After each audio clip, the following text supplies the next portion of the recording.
안녕하세요. 경인교육대학교 한성관입니다. 이번 시간에는 휴리스틱 탐색 알고리즘에 대해서 살펴보도록 하겠습니다. 문제 해결에 가장 근간이 되는 것은 바로 탐색 기술입니다. 지능적인 활동, 원시인의 한번 활동을 볼까요? 날고기를 계속 먹었더니 배가 아프다고 하네요. 이게 그 원시인에게는 문제 상황이죠. 잘못하면 죽을 수도 있기 때문에. 그래서 지능을 발휘하게 됩니다. 이때 여러 가지 방법들을 사용하게 되겠죠. 불을 익혀서 먹는 방법을 발견하고 이제 배가 아픈 것이 나으면서 문제가 해결됐습니다. 그래서 세상의 문제를 해결하기 위해서 지능을 발휘하게 됐는데 바로 세상을 이해하는 능력이 생긴 것이죠. 이러한 그 지능은 문제 해결 도구로서 보는 게 바람직하고 이 문제를 기계, 그러니까 인공지능이 처리하게 하기 위해서는 컴퓨팅 사고, 수학으로 계산적으로 만들어야 된다고 했죠. 그래서 이 문제는 항상 그 문제가 되는 그 초기 상태가 있습니다. 그리고 해결을 해야 하는 목표 상태가 있는데 이 둘의 차이를 우리는 문제라고 봅니다. 이 차이, 뺄셈이 들어가면서 자연스럽게 그 차이를 계산할 수 있는 상황이 되는 것이죠.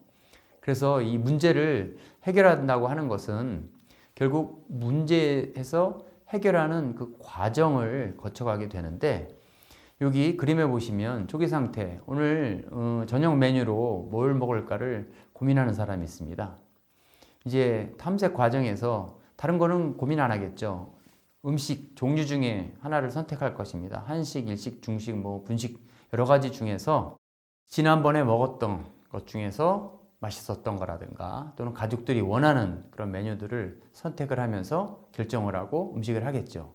그래서 결국 그 음식을 선택하게 되면 문제가 해결이 되는데 이 초기 상태, 뭘 먹을까가 결국 중식으로 결정한 그 상태가 되는 것입니다.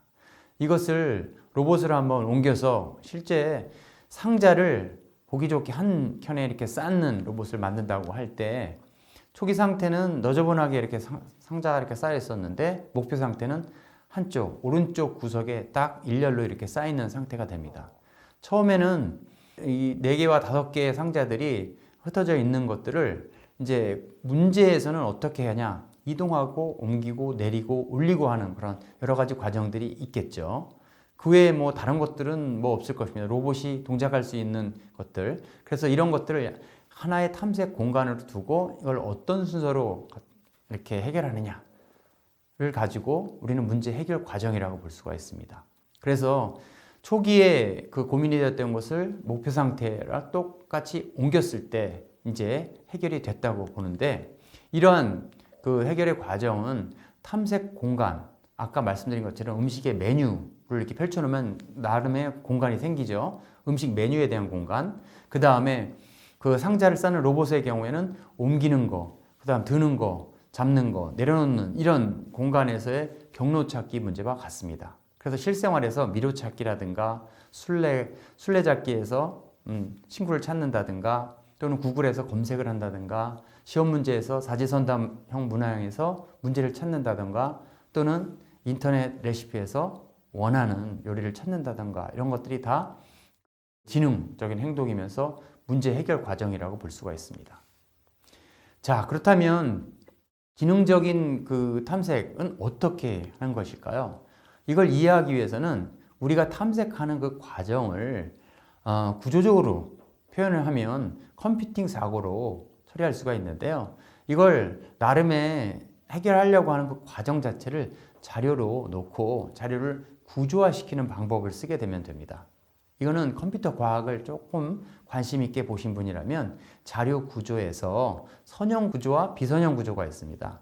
그 중에서 선형 구조, 이렇게 선으로 이렇게 되어 있기 때문에 문제를 찾는 데는 어려움이 없어요. 근데 비선형, 복잡하게 꼬인 거죠.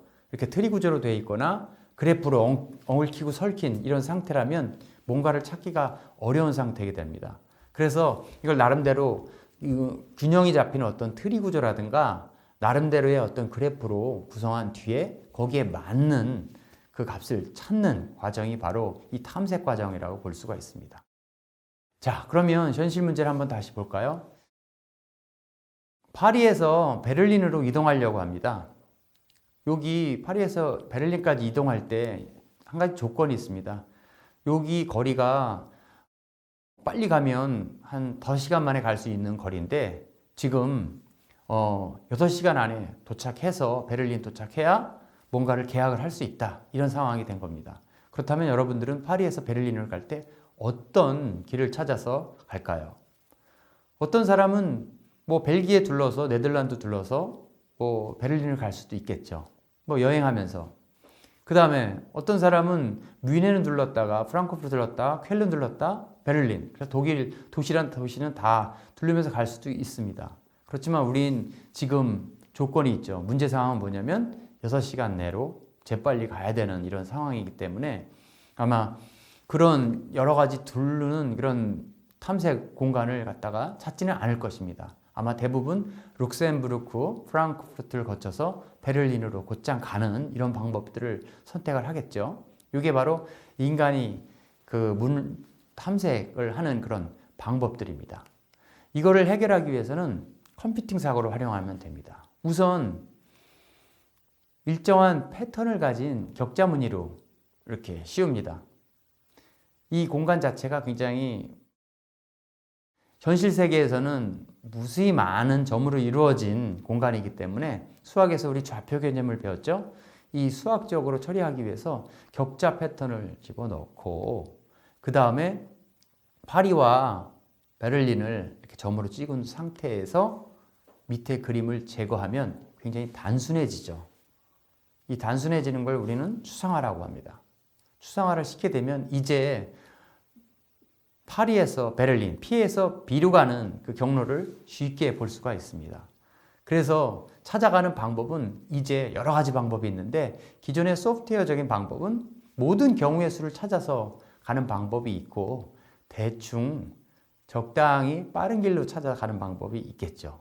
그래서 P에서 B로 직선으로 움직이는 사람 또는 격자로 이렇게 계단식으로 움직이는 사람도 있고 어떤 사람은 P에서 빙글빙글 돌면서 갈 수도 있겠죠.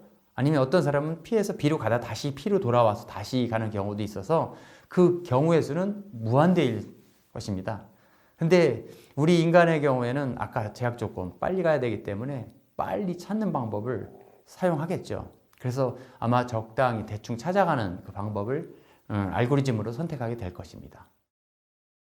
자, 그러면 이제 이거를 아까 자료구조 형태로 좀 바꿔줘야 되는데요. 미로 문제를 갖고 한번 볼까요? 여기 로봇이 빨간 입구에서 초록색 출구로 빨리 이동하는 그런 문제가 있습니다. 이걸 이동하려면은 사람의 경우엔 그냥 이동하면 되지만 이게 기계가 또는 인공지능이 처리한다면 하나의 그 격자 형태로 두고 하나의 좌표로 그리고 그 좌표의 위치를 ABCD 이렇게 ABCDEFGH로 놓은 상태에서 이동하는 경로를 선으로 연결해 줍니다. 그러면 오른쪽의 구조처럼 A, B가 나눠지고 A 밑에 C와 E가 연결이 되어 있고 그 다음에 B 밑에 D가 있고 F와 G, H가 나눠지는 이런 형태로 이제 구성이 되는 걸 볼 수가 있습니다. 이런 구조를 우리는 트리 구조라고 하고요. 이런 형태로 두고 이제 컴퓨터로 탐색을 하게 되면 원하는 답을 찾을 수가 있겠죠.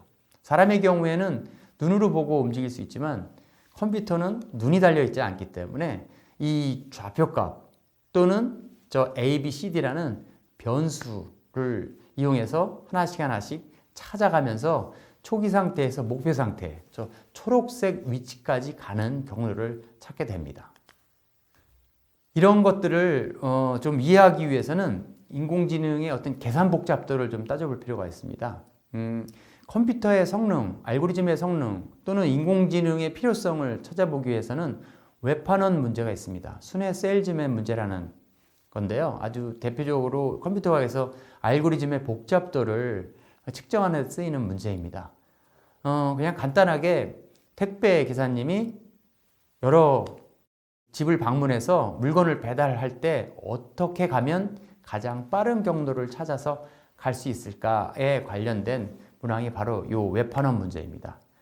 이 문항을 한번 같이 살펴보면서 왜 이 문제가 그렇게 어렵고 그 다음에 인공지능 문제로 어떻게 해결해야 되는지를 한번 살펴보도록 하겠습니다. 예, 영상 사이트에서 제공하고 있는 세일즈맨 프로그램을 바탕화면에 다운받아 주세요. 이렇게 다운받았으면 이제 실행하시면 됩니다. 뭐 특별한 조치는 없고요. 이렇게 실행해 보시고요. 자, 우선 여기 화면에 보시면 이렇게 동그라미가 여러 개 보이시죠? 이게 바로 트래블링 세일즈맨 프로블럼, 그러니까 여기 세일즈맨이 가야 할 경로입니다. 여기부터 어디까지인지 모르겠지만 가장 짧은 경로로 찾아가야 하는데 어떻게 찾아가야 할지 손으로 한번 그어보세요. 손으로 그어보면 좀 어렵죠. 어떤 게 가장 짧은지는 모릅니다. 그러면 우리가 컴퓨팅 사고 가장 작은 단위로 내리겠습니다. 여기서 가장 작은 단위는 4개입니다. 4개. 자, 보시면 이제 한번 여기 경로를 한번 그어보세요. 제가 봤을 땐 이런 식으로, 아니면 이렇게 갈 수도 있겠죠. 뭐 이 경로는 여러 가지가 있습니다. 실제 한번 답을 찾아보면 이렇게 찾을 수가 있습니다. 하나를 더 늘려볼까요? 늘리면 이렇게 5개가 있죠. 이렇게 눈에 보이네요. 이렇게. 근데 눈에 보인다고 해서 컴퓨터는 눈이 안 달려 있습니다. 실제 컴퓨터는 이 좌표값을 이용해서 선을 긋는 그런 문제를 하기 때문에 요거 계산하고 이렇게 해서 총 5 팩토리얼 개의 그 계산을 통해서 요 선을 찾게 됩니다. 한번 찾아볼까요? 네. 6개를 한번 해볼까요? 6개를 하면 여기 또 이렇게 쉽게 보이네요. 뭐 좀 더 복잡하게 하면 다시 6으로 이렇게 하면 이런 형태로 나오겠죠? 예. 7개를 하겠습니다. 7개. 이렇게 가서 이렇게 될까요? 아니면 이렇게 갔다 이렇게 올까요? 예, 이렇게 되네요. 8개를 하겠습니다. 8개를 하면 이렇게 찾죠. 9개를 해보겠습니다.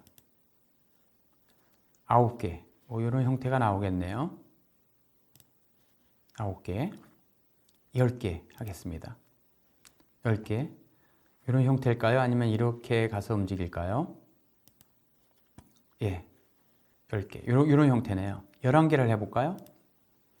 자, 여기 11개입니다. 꽤 많은데요. 이제 10개에서 11개 늘었을 뿐이에요. 자, 보시면 이 상단을 보시면 계속 계산하는 걸 볼 수가 있죠. 답이 나왔는데도 불구하고 모든 나머지 경로까지 다 찾게 되는 겁니다. 굳이 휴리스틱 방법이 아니고 굉장히 무식한 방법이에요. 모든 계산을 다 통해서. 자, 하나만 더 늘리겠습니다. 12개로 늘리겠습니다. 12개. 이제 사람도 좀 어렵죠? 자, 한번 해보시죠. 예. 이제 이 속도가 현저히 느려진 것을 알 수가 있어요. 계산의 양이 급격하게 지수적으로 증가했기 때문입니다. 물론 이 노트북이 조금 느려서 그럴 수도 있습니다. 좀 빠른 거면 조금 더 빠른데 그래도 한계가 있겠죠. 예, 이런 식으로 찾아내고 이게 정답인지 아닌지는 아직은 모릅니다. 이 100%까지 가봐야겠죠. 근데 우리는 시간을 아끼기 위해서 하나 더 올리겠습니다. 13개로 하겠습니다. 13개. 사람 손으로도 조금 어려워요. 제일 짧은 경로를 찾는다는 것 자체가. 자, 이제 보시면 0.6에서 잘 증가되지 않는 걸 볼 수가 있죠. 예, 사람이 보면 답답하고 좀 이상할 겁니다. 근데 컴퓨터는 눈이 안 달려 있고 모든 경로를 다 계산해서 그 거리를 계산해서 짧은 걸 찾아내기 때문에 이게 100% 갈 때까지 되려면 꽤 오래 걸린다는 걸 알 수가 있어요. 대부분의 컴퓨터들이 13개 정도가 되면 지금 웬만한 그 노트북이라든가 PC에서 이 정도 속도를 보이고 있습니다. 14개로 가볼까요? 14개를 가면 더 느리게 작동하는 걸 볼 수가 있죠? 네. 아마 이거 하루 이상 걸릴 것 같아요. 15개면 어떻게 될까요? 뭐 하루 이상 걸리니까 이틀 걸린다? 그렇지 않습니다. 이제 하루 이상 걸린다면 이제 일주일 이상 걸리게 되는 거예요. 그리고 여기서 예를 들면 23개를 했다. 그럼 23 팩토리얼 개의 계산을 계속 해나가면서 처리하게 되는데 굉장히 많은 시간이 소요되는 걸 볼 수가 있죠. 네. 근데 이러한 그 세일즈맨 문제, GPT가 이제 컴퓨터의 그 속도를 측정하거나 알고리즘의 그 성능을 측정하는데 굉장히 좋은 문제라고 했어요. 단순하잖아요. 단순한데도 쉽지 않은 문제이기 때문에 컴퓨터 과학자들은 새로운 알고리즘이 나오면 여기에 도전하는 겁니다. 근데 우리 사람 같은 경우 23개 많다고 해도 손으로 손을 글 수는 있죠. 그게 답은 아닐지 몰라도 적당히 찾아냅니다. 이렇게. 어떻게 찾냐면 내 시작한 점에서 제일 가까운 주변을 이렇게 찾아가는 거죠. 왜냐하면 경험적으로 봤을 때 그 배달하는 그 기사분도 뭐 막 왔다 갔다 하진 않겠죠. 아까 컴퓨터 처음에 이거 계산한 것처럼 무조건 자기 근처에 가서 돌고 이렇게 가는 거죠. 아니면 이렇게 갈 수도 있습니다. 이렇게 가서 이렇게 돌 수 있죠. 이게 정답이 아닐지 몰라도 우리는 원하는 시간 내에 찾을 수 있어요. 이런 방법을 뭐라 하냐면 휴리스틱 탐색 방법이라고 하고요. 지금 이 컴퓨터, 이 단순한 프로그램을 찾는 건 무식한 방법, 직접적인 방법입니다. 어느 정도 걸릴지는 알 수가 없어요. 굉장히 오래 걸립니다. 그래서 이런 것들을 극복하기 위해서 인공지능 알고리즘이 필요한 것입니다. 자, 이제 다시 강의를 가볼까요? 네, 이렇게 실습을 통해서 순회 세일즈맨 문제, 웹판원 문제를 이렇게 쭉 살펴봤어요.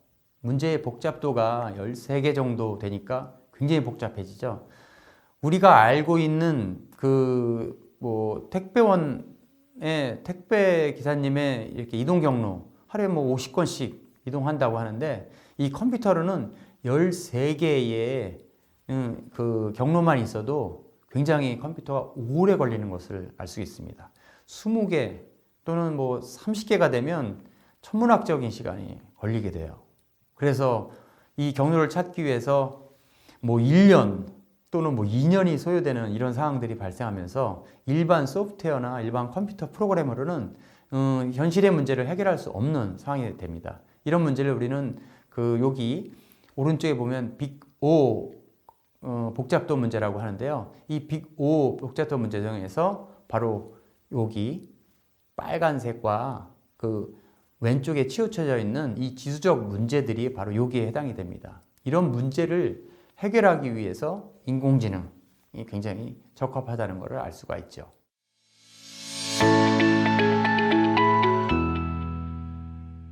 자, 그러면 다시 돌아와서 이런 복잡도 문제를 찾기 위해서 대부분의 우리 현실의 문제를 이런 트리 구조 형태로 표현하고 나서 거기에 따른 목표 지점, 바로 해결 지점을 찾아가는 방법이 있습니다. 찾아가는 방법은 이렇게 트리 구조로 놓으면 위에서 아래로 내려가면서 전위 순회 방법이라고 하는데 위에서 아래로 순회하면서 다 이렇게 찾아가는 방법입니다.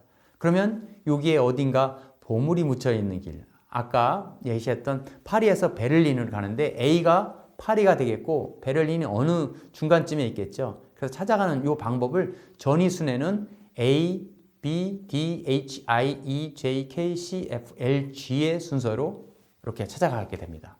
컴퓨터로 보면은 하나씩 계산해 보는 거죠. 같은지, 베를린이 있는지 없는지를 확인하는 형태로 진행하면 되겠습니다. 그 다음에 중위순회는 하단에서 H부터 시작해가지고 위로 이렇게 올라가면서 가는 방법이 바로 중위순회 방법입니다. 같은 트리 구조로 해도 이렇게 되어 있죠. 그 다음에 후위순회는 하단, 밑에부터 해서 위로 올라가는 이런 형태, 지그재그 형태로 가는 방법이 바로 후위순회 방법입니다. 어떤 걸 먼저 써야 될지는 이 문제, 어디에 목표 지점이 있는지를 잘 예측한 다음에 쓰는 게 좋겠죠. 그리고 층별순회는 이런 식으로 왔다 갔다 위에서 왼쪽으로 갔다 오른쪽 갔다 하는 층위 순회도 있습니다. 여러 가지 방법들이 있어요. 어떤 방법을 쓸지는 말씀드리다시피 컴퓨터 프로그램의 알고리즘이라든가 어디에 목표가 결과가 있는지를 잘 예측한 다음에 쓰면 되겠습니다.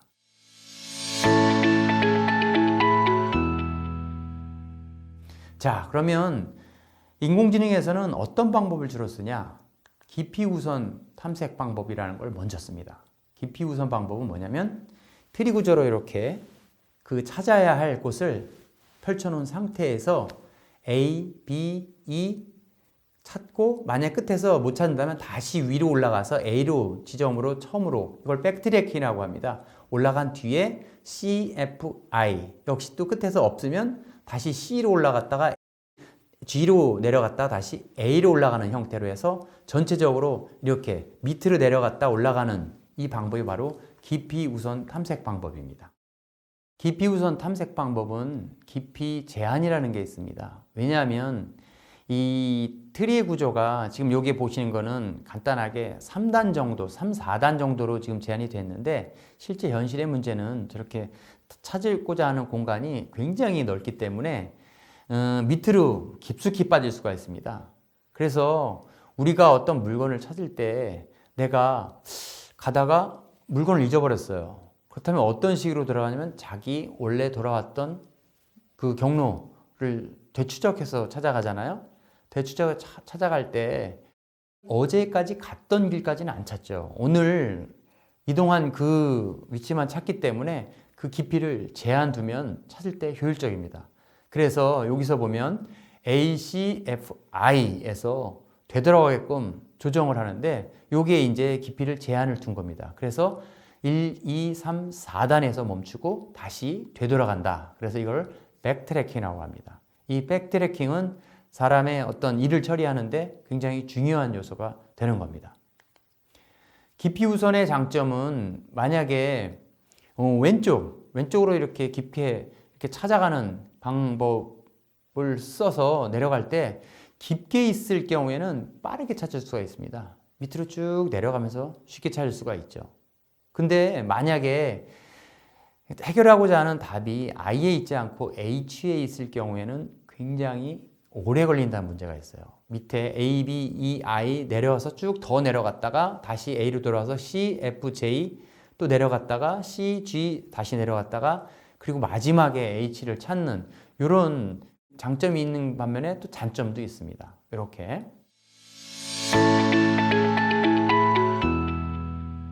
그 다음에 이런 것들을 해결하기 위해서 너비우선 탐색 방법이라는 게 있는데요. 너비우선 탐색 방법은 아까 층위 순회 같은 지그재그 형태의 그 탐색 방법입니다. 요거는 자기 주변을 이렇게 샅샅이 살펴가는 그런 방식입니다. 온 길을 그대로 간 것이 아니라 온 길 옆에 좌우를 이렇게 살펴가면서 찾는 이 방법인데요. 이 너비우선 방법은 우선 장점은 어디에 그 답이 있더라도 쉽게 찾아낼 수가 있어요. 만약에 왼쪽부터 가는데도 불구하고 D, 저 오른쪽에 있는 것들도 훑어보기 때문에 쉽게 찾을 수가 있죠. 만약 깊이 우선이라면 저 D의 값이 있다면 A, B, E, I, E, B, A, C 이렇게 해서 내려와서 D를 찾는데 여기서는 A, B, C, D면 바로 찾을 수 있는 그런 장점이 있어요. 대신에 단점은 뭐냐면 해가 밑으로 왼쪽에 있든 오른쪽에 있든 밑에 있으면 찾아야 할 그 공간이나 찾아야 할 장소가 많기 때문에 컴퓨터가 굉장히 오래 걸리거나 또는 메모리 저걸 다 기억해야죠. 온 길을 A, B, C, D, E 이걸 다 기억해야 되기 때문에 굉장히 오래 걸리고 기억 공간도 많이 소모된다는 문제점이 있습니다. 바로 이것은 컴퓨터의 연산 시간 그리고 메모리의 크기에 영향을 크게 줄 수가 있기 때문에 그런 것입니다. 그래서 이 두 개 아까 말씀드렸다시피 여기 사람을 찾으려고 할 때 깊이 우선과 너비 우선 지금 보면 정원이라는 사람이 김인이라는 사람을 만나기 위해서 찾고자 하는 그 방법을 찾아보면 깊이 우선이 좋을까요? 너비 우선이 좋을까요? 한번 그 개수를 한번 찾아보시면 좋겠습니다. 깊이 우선은 명현, 태령, 정진, 태령, 명현, 정원, 병철, 유진, 기민 이런 형태로 가겠죠. 근데 너비 우선은 정원, 명현, 병철, 미영, 태령, 유진, 소아, 황관, 정진, 기민 이런 형태로 되기 때문에 이런 경우에는 깊이 우선 탐색이 훨씬 좋겠죠. 이렇게 해서 모든 그 부분을 다 찾는 방법이 바로 깊이 우선, 너비 우선이고요.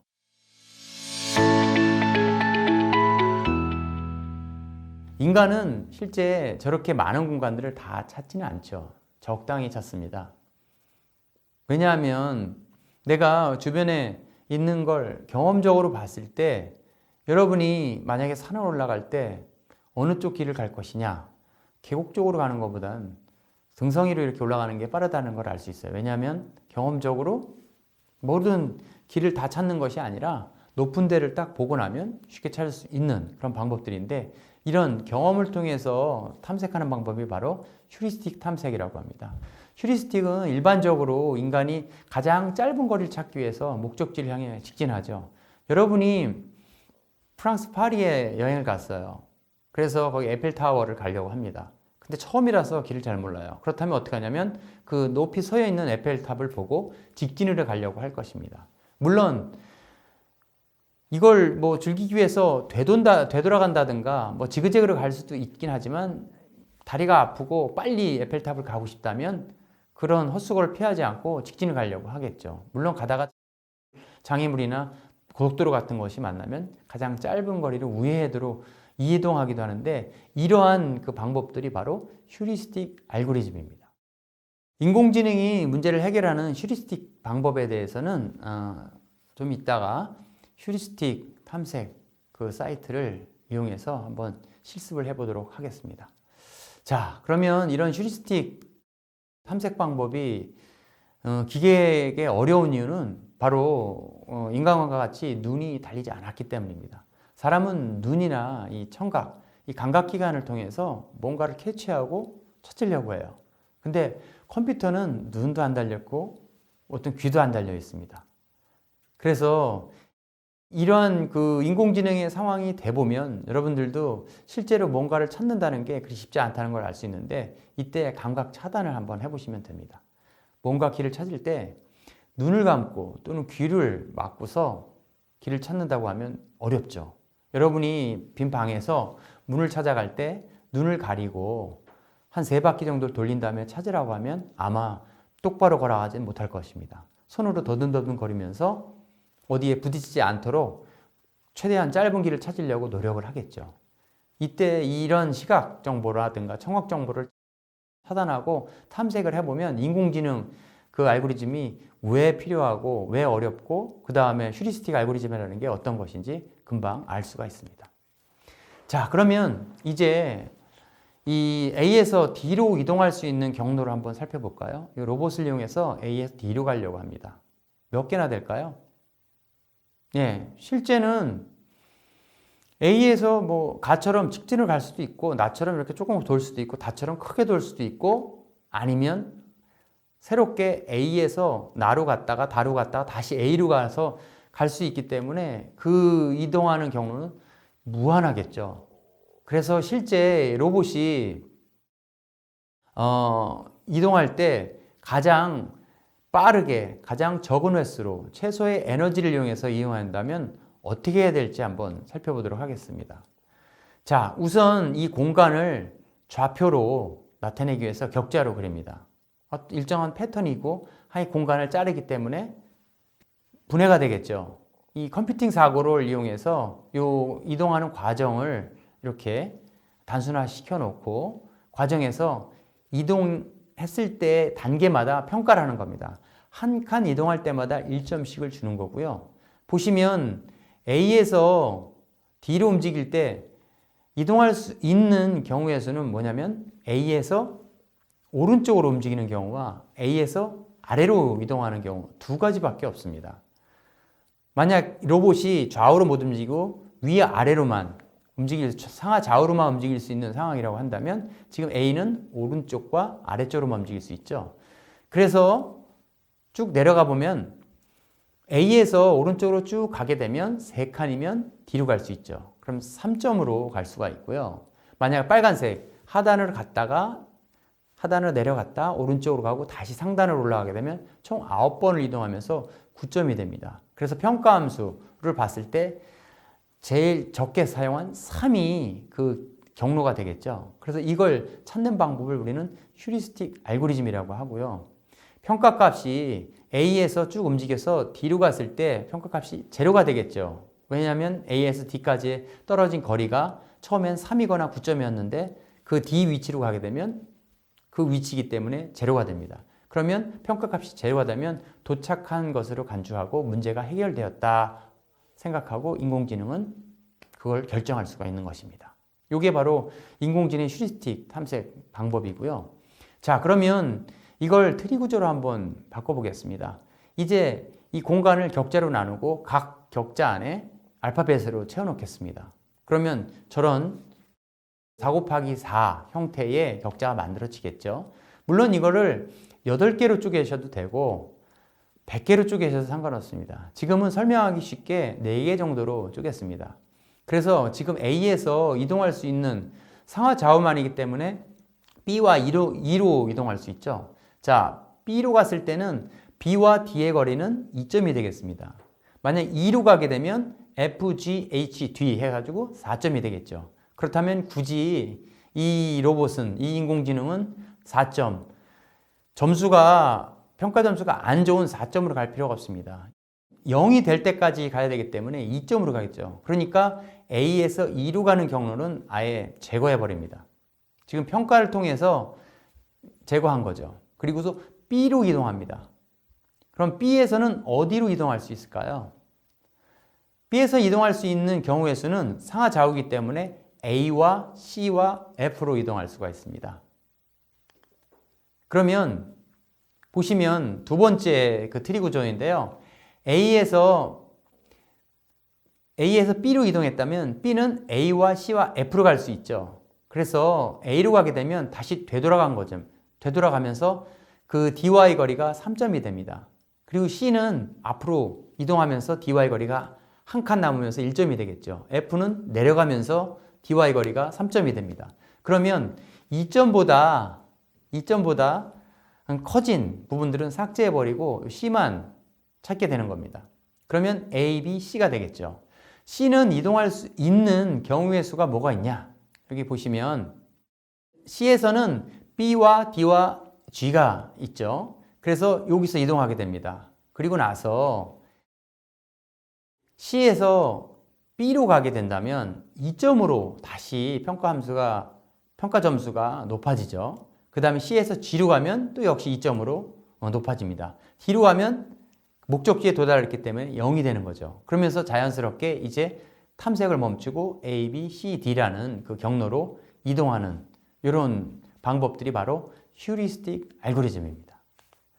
그래서 이 휴리스틱 알고리즘은 인간의 경험을 기계에 적용하기 위해서 평가함수라는 걸 사용합니다. 뭔가 에펠탑을 찾아가기 위해서 내가 지금 잘 가고 있는지를 이렇게 쳐다보는 그런 행위라고 볼 수가 있겠죠. 그리고 가다가 강을 만나요. 직진을 할 수 없는 상황이라면 판단하겠습니다. 강의 왼쪽으로 갈지 오른쪽 갈지를 잘 판단해서 오른쪽이 더 가깝게 가는 길이라고 한다면 그쪽을 선택하는 이게 바로 평가를 하는 겁니다.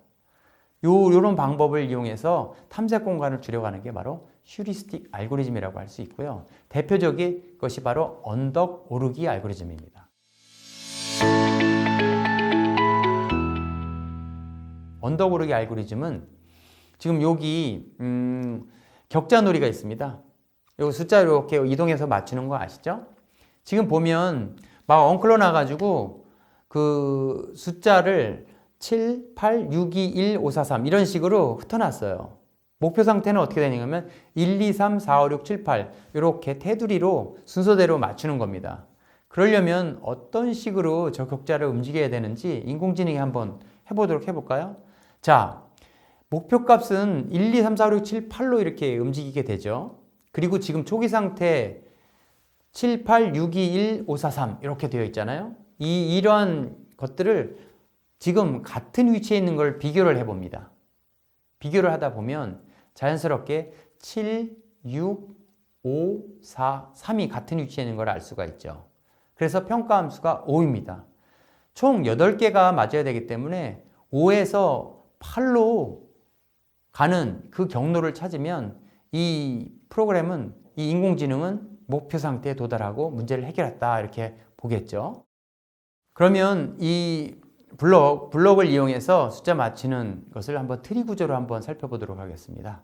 트리 구조 보면 지금 맨 위에 있는 그 블록을 보시면 이동할 수 있는 숫자는 7과 8과 2가 되겠죠. 그러니까 3개의 뿌리가 생깁니다. 이렇게 가지가 쳐져요.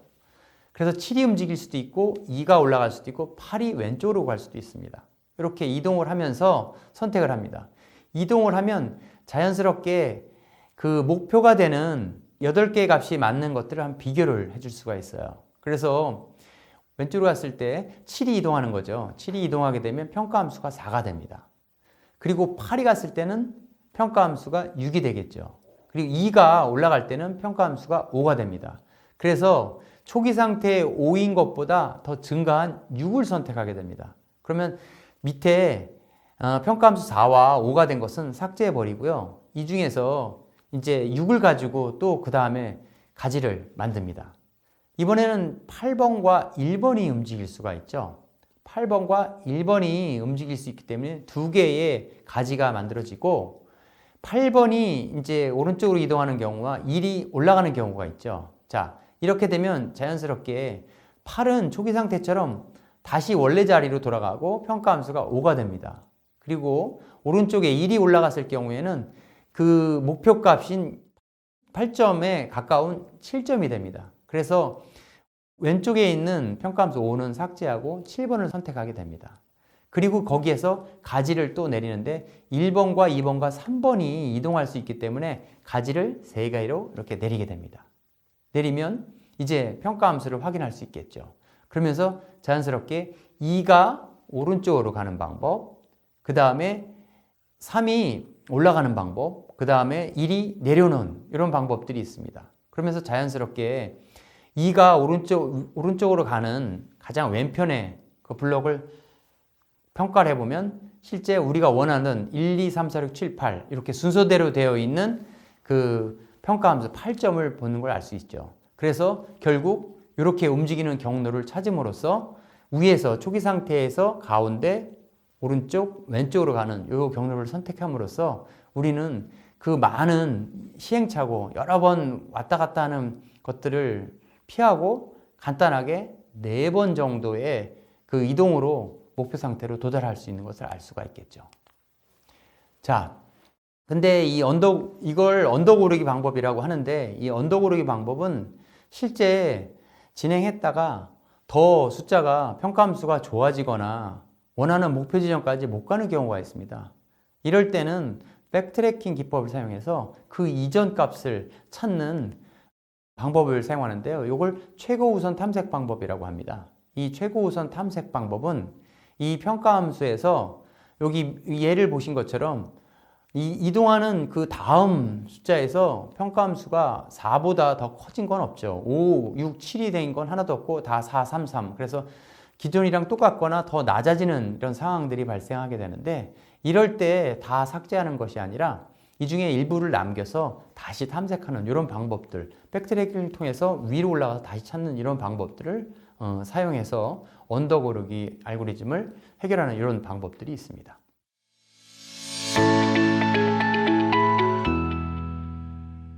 그리고 또 하나는 A-스타 알고리즘이라는 건데요. 이 A-스타 알고리즘은 휴리스틱을 가장 효율적으로 사용하는 알고리즘입니다. 요거는 자기가 이동하려고 하는 그 경로상에서 가장 효과적일 거라고 예측하는, 그러니까 계산해서 그 값을 선택하는 것이 아니라 예측하는 값을 가지고 처리하는 것입니다. 보시면 내가 서울에서 어느 지역에서 또는 용산에서 또는 뭐 강남에서 서울타워를 가려고 한다.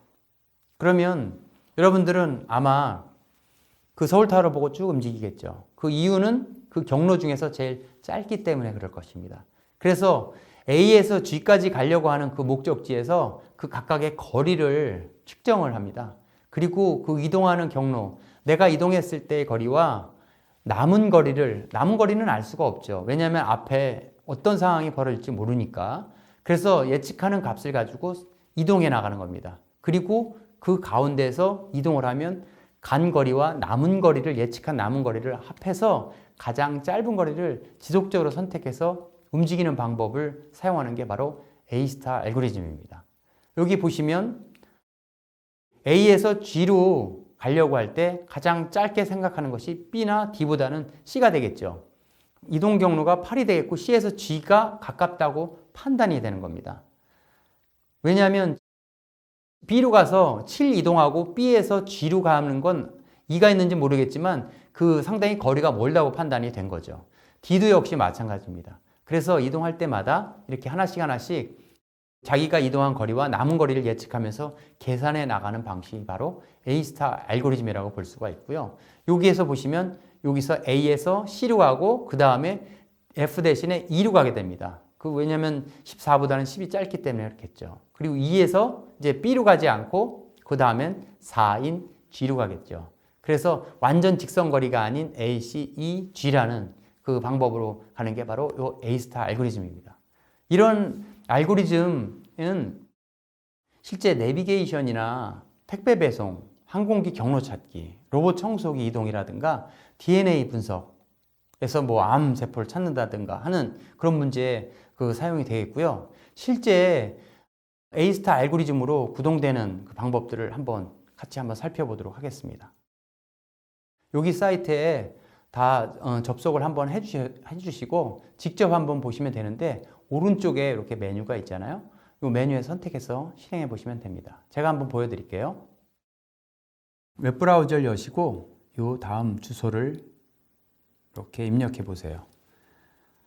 이 주소는 뭐 글씨 틀릴 수 있으니까 텍스트 파일로 그 학습 사이트에 올려놨으니까요. 한번 직접 이렇게 클릭해서 들어가셔도 됩니다. 자, 들어가시면 이런 화면이 보일 겁니다. 여기 화면을 보시면 여기가 초기 지점이고요. 이게 목표 지점입니다. 이제 이 프로그램은 휴리스틱 알고리즘을 사용해서 이 초록색에서 빨간 그 점까지 이동하는 경로를 찾는데요.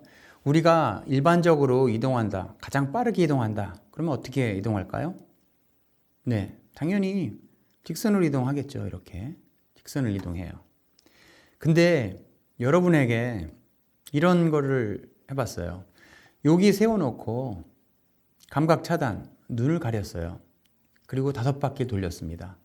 그래서 이 빨간 데가 어딘지 몰라요. 그냥 눈 가리고 어느 쪽에 있다라는 것만, 뭐 있다는 것도 모르겠지만 하여간 찾아가야겠죠. 그렇다면 어떻게 반응할까요? 대부분 눈을 감고 땅바닥에 앉아서 이렇게 주위를 이렇게 만질 거예요. 왜냐하면 지나가다가 부딪힐 수도 있고 뭐 아니면 뭐 낭떠러지 떨어질 수 있기 때문에 이렇게 만져면서 가겠죠. 이게 일반적인 그 눈을 볼 수 없는 상황에서 이동 방법입니다. 굉장히 지능적이지는 않지만 생존을 위해서는 꼭 필요한 방법이죠. 그렇게 한번 이동하는 거 한번 볼까요? 이 컴퓨터도 눈을 달려 있지 않고 이 좌표값, 요게 영어로 되는 평가 함수가 영어로 되는 걸 이제 찾는 건데요. 여기서 보시면 여기 너비 우선 방식이 있습니다. 너비 우선 방식. 우리 앞서 얘기했던 그 너비 우선 방식입니다. 너비 우선 방식을 이용해서 한번 찾아볼까요? 네. 보시면 사방팔방으로 다 찾을 수가 있죠. 찾고 있죠. 예. 이렇게 다 찾습니다. 뭐 전체를 다 찾으니까 굉장히 시간이 오래 걸리는 걸 볼 수가 있어요. 자, 도착해서 딱 보면 이제 도착하고 나서 이 길로 왔으면 제일 빠르겠구나를 이제 판단하는 겁니다. 이게 눈을 가리고 찾았을 때 그런 휴리스틱적이지 않은 그런 방법이고요. 이제 A-스타 알고리즘 가지고 한번 해볼까요? A-스타 알고리즘은 여기에서 이쪽으로 이동할 때 내가 가는 거리와 남은 거리를 예측하면서 가는 방법인데요. 이제 한번 가보도록 하겠습니다. 예, 바로 가죠. 다 찾지 않고. 왜냐하면 요 바깥에 쓸데없다는 걸 알아요. 눈을 가린 상태에서 어떤 소리가 들려서 그 소리에 의해서 보이진 않지만 내가 가는 길과 남은 거리를 추산하면서 가장 짧은 경로를 찾은 겁니다. 자, 그러면 이런 거는 어떨까요? 이렇게 앞에 장애물이 있다. 당연히 이렇게 가야겠지만 우리 사람 같은 경우는 여기 부딪혀서 이렇게 가겠죠. 일반적으로요. 아니면 이렇게 갈 수도 있습니다. 근데 이 앞에 이게 보이지 않는다는 전제하에 바로 이렇게 가지는 않을 겁니다. 그래서 여기서는 어떻게 하는지 한번 깊이 우선 방식, 그냥 전체를 다 탐색하는 방법을 한번 볼까요? 역시 마찬가지로 전체 벽을 다 두르면서 확인을 하면서 가겠죠. 꽤 오랜 시간 걸립니다. 지금 여기 화면에선 적게 되어 있지만 굉장히 넓은 지구라든가 우주 공간이라고 한다면 뭐 굉장히 오래 걸리겠죠. 예, 다 도착하고 나서 가장 짧은 경로를 뒤늦게 알게 된 거죠. 이제 A스타 알고리즘을 한번 해볼까요? 예, 보게 되면 어떻게 되는지 한번 볼까요? 이렇게 찾고 당연한 거죠. 왜냐하면 사람들은 앞에 있는 줄 알고 갔는데 벽이 만났어요. 그럼 어떻게 하면 벽 타고 옆으로 이렇게 쭉 돌다가 벽 타고서 원래 직선을 갈 그 부분에서 직선을 가게 되죠. 바로 이게 인간이 뭔가를 지능적으로 탐색하는 또는 경험적으로 해봐서 아는 그런 탐색 방법이라는 것을 알 수가 있죠. 여기 보시면 뭐 좀 이런 식으로도 한번 해보세요.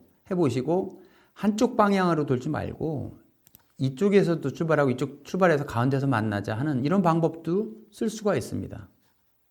그러면 이렇게 해서 만나죠. 예, 이런 식으로 만납니다. 실제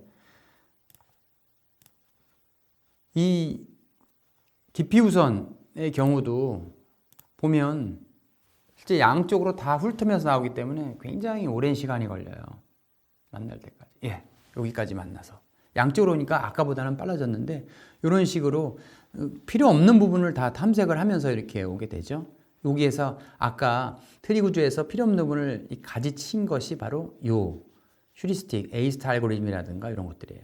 여기 보시면 IDA 스타 알고리즘이라든가 그 다음에 최고 탐색 방법이라든가 다익스트라 알고리즘도 있어요. 여러 가지 방법들이 있으니까 한번 이렇게 해보시면 좋겠습니다. 예, 다익스트라 알고리즘도 그렇게 썩 좋진 않네요. 근데 사각형으로 하지 않고 원 형태로 움직이면서 찾죠. 만나면 이제 요 결과를 찾는 걸 알 수가 있어요. 그래서 알고리즘마다 다 나름대로의 어떤 특징들이 있는데 요런 것들을 한번 하나씩 비교해 보면서 한번 찾아보시기 바랍니다. 이렇게 IDA도 찾아보시고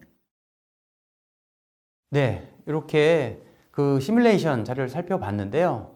이 내용에서 여러분들은 이 휴리스틱 알고리즘의 그 강력함, 그 다음에 사람들이 찾는 방법을 흉내낸 이런 것들을 살펴볼 수가 있습니다.